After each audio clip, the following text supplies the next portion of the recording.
ডিবিসির সাথে আমরা ফার্দার কোনো সম্পর্ক রাখবো কিনা আমাদের সন্দেহ আছে। আমি সব সম্পর্ক কাট আপ করে দেবো। ক্ষমতা থাকলে ডিবিসির সঙ্গে পুরোপুরি সম্পর্ক ছিন্ন করে দেখান। ঝাড়খণ্ড সীমানা সিল করা নিয়ে মুখ্যমন্ত্রীকে পাল্টা চ্যালেঞ্জ ছুড়েছেন বিরোধী দলনেতা শুভেন্দু অধিকারী।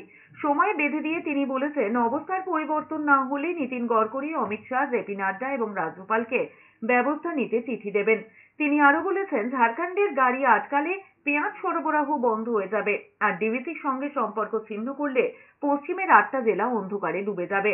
ডিবিসির বিদ্যুতে পশ্চিমাঞ্চলের আর জেলাগুলোয় আলো জ্বলে, কারখানা চলে, ট্রেন চলে। আক্রমণ করে শুভেন্দু অধিকারী বলেছেন, এত বছরে একটা পাওয়ার প্ল্যান্ট তৈরি করতে পারেননি মমতা বন্দ্যোপাধ্যায়। ডিবিসির ওপর নির্ভর করে চলেন, আবার ডিবিসির সঙ্গে সম্পর্ক ছিন্ন করার কথা বলছেন। মমতা বন্দ্যোপাধ্যায় নিজেকে পশ্চিমবঙ্গের প্রধানমন্ত্রী ভাবছেন বলে আক্রমণ করেছেন শুভেন্দু অধিকারী। উনি কালকে বলেছেন না ডিবিসির সঙ্গে কাট আপ করে দিতে। উনি কি জানেন যে পশ্চিমবাংলার পশ্চিমাঞ্চলের 7 থেকে 8টি জেলায় আলো জ্বলে, কারখানা চলে, ট্রেন যায় ডিবিসির বিদ্যুতে?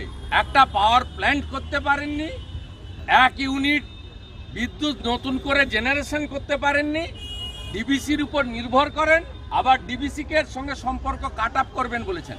আমি আপনাকে চ্যালেঞ্জ করছি, আপনি যদি মুখ্যমন্ত্রী হয়ে বলে থাকেন আজকে বিকেলের মধ্যে ডিবিসির সঙ্গে সম্পর্ক ছিন্ন করুন,